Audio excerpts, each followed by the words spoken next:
What's up, crowd? What's going on? This is another Friday Let's Be Real. So let's be real about the World Cup.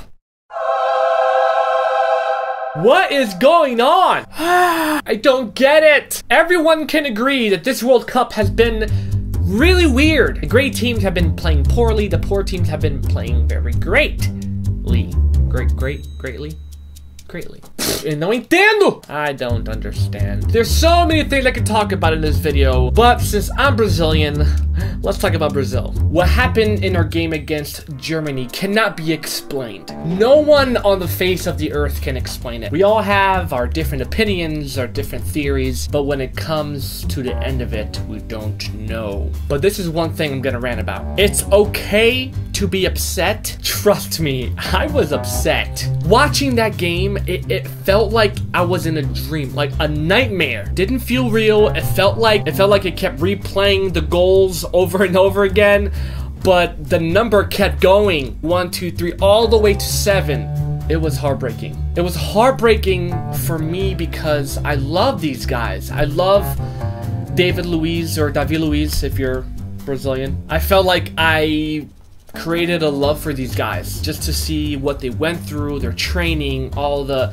very close calls in almost every game. And yeah, it's normal to be upset, and I was upset, and I would expect any Brazilian to be upset. However, if there are any Brazilians or anyone who is angry with the team, shame on you. We've heard it all. We've heard all the complaints and angry statements we make during and after the game. Come on, Fred, do something! Let's go! Do something! Oh, I can't believe Filipão still has Fred in the game.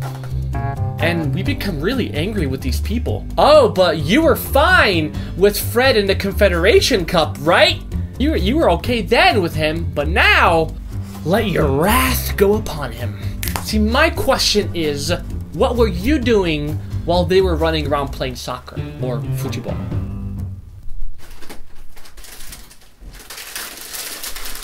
Probably drinking your seltzer water and eating sun chips.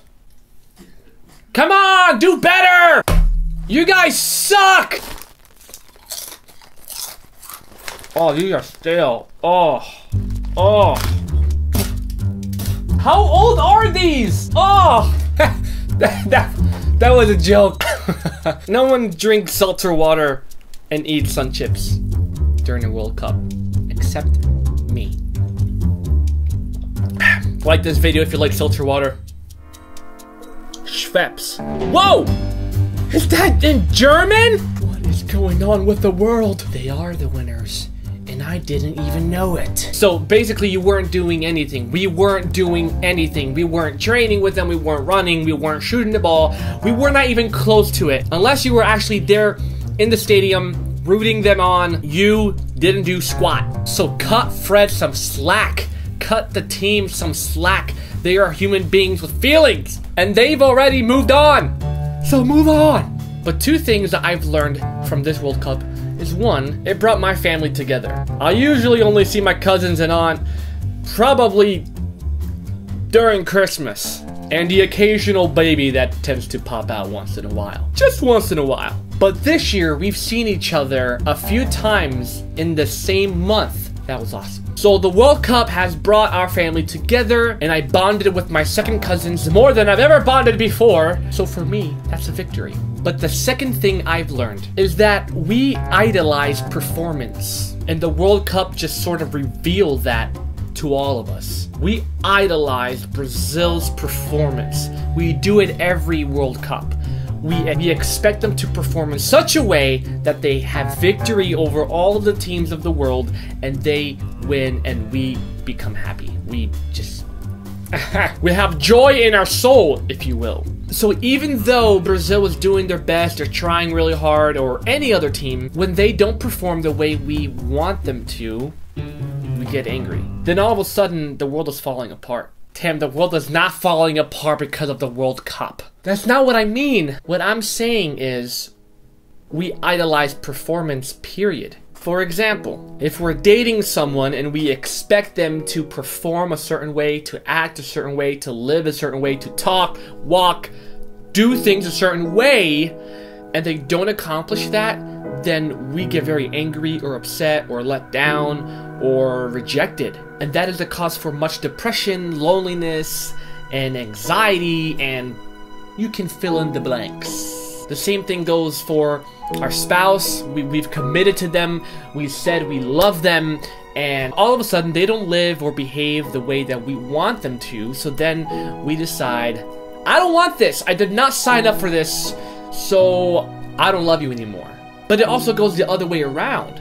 We also idolize our own performance. We think that we need to keep everyone happy, can't have anyone disagree with us, so we go out of our way so that other people can be happy about our performance. This can cause a tremendous amount of anxiety and pain and loneliness because, let's be honest, if you try to make everyone happy, you're going to fail every single time. You will always come up short. We even sometimes think this way about God. We say, oh, I have to live a certain way. I have to be good enough for God to accept me. Wrongo! Wrongo! Wrongo. That's not how it works. So I can keep blabbering about this, but that's really what I've learned about this World Cup. It brings our family together, but it also shows that we idolize performance. So let's stop caring so much about other people's performance, and also let's not be so anxious about making everyone happy, because it's not gonna work. But time's up! I gotta let you go. If you haven't subscribed yet, please do. And thank you for those who are subscribing. I really appreciate you. And thank you for those who are watching, who have been watching. But now is your time to respond. What brings your family together? Has the World Cup brought your family together? Or what other things do bring your family together? And second, what do you think about idolizing performance? Do you think that's accurate? Do you think you do that, or do you think other people do that? And for my Brazilian brothers and sisters, bola pra frente, we must move on. Let's root for Brazil tomorrow so that we can finish off well. And if not, well, there's always the Olympics. And you do all this by posting a comment after the beat.